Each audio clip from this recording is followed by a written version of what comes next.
Hey guys, welcome to Tutorial Guru. Today we'll be learning how to hide live location on Snapchat, and now let's dive right in.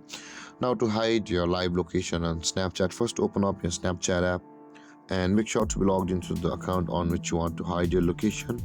From over here guys, at the bottom left corner of your screen you can see there is a small map icon just beside the message icon. Guys, tap on over there, and on this interface guys, at the top right corner of the screen, tap on the settings icon, and over here guys it says my live location, hide my live location. Tap on that.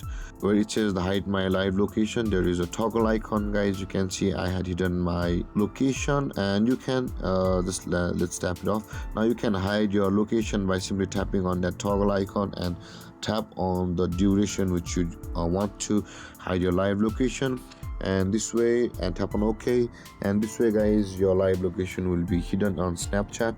And there guys, this is how you hide live location on Snapchat. And if you have any confusions or questions regarding the topic, feel free to comment in the comment section below, and don't forget to like, subscribe and hit that bell icon for more videos. Thank you for watching guys. Peace.